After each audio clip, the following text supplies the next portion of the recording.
So I had a visit from my friend, and I like her unexpected visits. It's great catching up and shit. I've been helping her on her journey the whole time because she would not have gotten into any of this shit. Another thing she told me, I used to show her the most scary human trafficking, fucking child sacrifice, all that stuff. And she's like, I'm glad you showed me that stuff now. I was like, yeah, because you're not afraid of it anymore, are you? She's like, yeah, no. I was like, yeah, there's been a lot of people that I've tried to just show things that are going on that are not so good. Clearly. I mean, obviously, it's not so good. It's not about obsessing on it. It's not about trying to solve it. It's idiotic to think that you're going to have an action that you could do safely, but to raise your awareness, that doesn't mean that any of it falls upon you. If it does, that's a sign to show you that you have a mechanism inside of you that recognizes that, oh, this is bad, that you want it to go away, you would like to solve it, but the immediacy of thinking that there's some sort of action or thing that you need to do is wrong thinking. It's wrong thinking.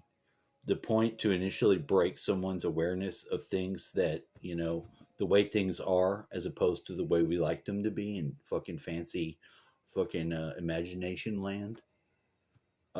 You have to just be aware of fucked up things so that you can move past them. And that allows you to grow yourself up enough to be able to do something. She was in Canyon Lake. They were going to go tubing. People got swept away. She had literally had a dream where she was seeing our hometown, like where her neighborhood was, and she was trying to explain it to me. And when she puts her video up, I'll share it because I want to contribute. She's very good. And like I tell her all the shit that I learned uh, that would be useful. Like she said, she takes melatonin. Don't take melatonin. If you take melatonin, and I know it works good. It used to put me to sleep when I would get those things too, but it messes with your third eye because like you're that chemical comes out of that gland in your pineal gland and in that area of your head, and it regulates your 365-day cycle. And if you take that, which you already have in your body, like DMT, you already have it. It doesn't do that with DMT. That's a different thing, but it is on the same sort of area and operation, but it regulates your 365-day cycle and how it connects you in that. So you'll synchronize to the year and time, the seasons, and things with your body a lot better. You take that fucking melatonin to go to sleep, you're gonna knock yourself out, yeah, and go to sleep, but you're gonna fuck that cycle up because it's very sophisticated and finely tuned to the melatonin that you have already going on. So anyway, she was seeing where she was a kid. Now all these kids were in a little cabin and they got washed away and died.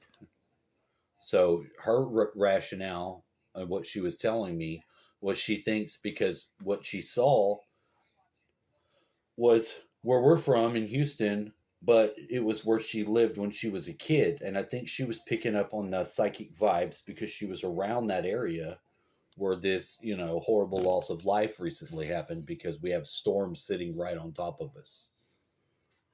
And that was kind of what she was thinking too. She has sleep apnea. But there are some pretty neat things. She was one of the person, here's one of these exercises that you can try that is like you can't deny it. So like they're day people and they're night people, obviously. She used to be notoriously a night person. I did construction work, so I'd have to get up and be my body's ready to be moving during the daylight. The earlier daylight to be off around 5, be done with whatever I'm doing. I want to be, my body wants to be done, and I want to be getting into my sleepy time starting at 10. So if you are on that night schedule like that, what you can do, this is what you can do. If you are in a room where you can observe the time somehow, but you want to have all the lights off. You don't want your phone, you don't want any other light. And what you want to do is catch at 3:30 at night, at 3:30 in the nighttime. If you're a night person, that's when your pineal gland cycles. It pushes out a little bit of that chemical that I'm talking about, either the DMT or the melatonin for your next level of sleep. But that melatonin, the one that's also melanin, I think it's melanin too. The one that's a real dark, beyond black, sort of a dye. It's a dark chemical. Well, what happens whenever it fires off? If you're in a room at that time of night, 3:30, night person, you have all the other lights off. When that thing cycles right at 3:30, you'll get a blast. Like say the gland squirts out a little bit of that chemical, the one I'm talking about, which is either melatonin or melanin, or maybe it's both. I don't know. But when it cycles out, you'll see like come out. It's like you can see, and you'll be able to see the room in the dark, absolutely black. You'll see an overlay of this like purple, like a either, but you can see in the room that's dark without your eyes, but you need to have this kick in the absolute darkness. You can't do it in the with any light, because your pineal gland is affected by outside light. Even though it's in your head, you still have some sort of light coming into your head, especially us white folks. If the sun and bright lights are hitting us, there is some degree still, probably not inside the skull. It'd be even darker in there because it's inside the skull.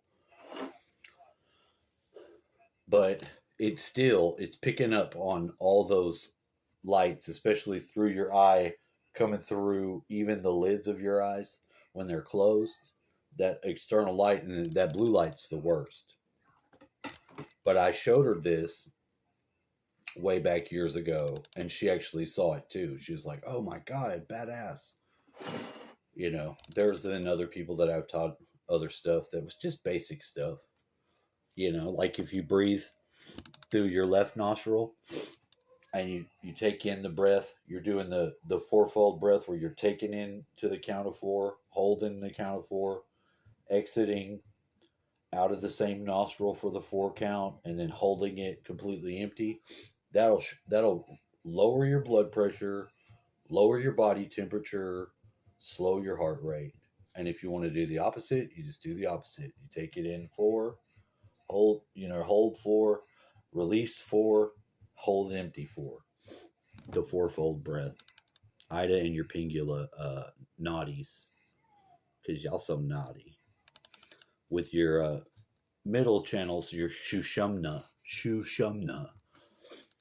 which is when you have them both going. Because you notice sometimes your one of your nostrils will be clogged, one of them won't be, and it'll sort of cycle back and forth because there's a natural rhythm that's going on of your body's fucking cycle. So she got over all the bullshit that was scary. Now she's encountered and had all the same phenomenon because she's raised her awareness. She's had the gang stalking phenomenon, the fucking soulless people, the demonic attacks, the dream world shit, all the phenomenons, all the strange, nuanced stuff. And now she's got a real good handle and is doing her work.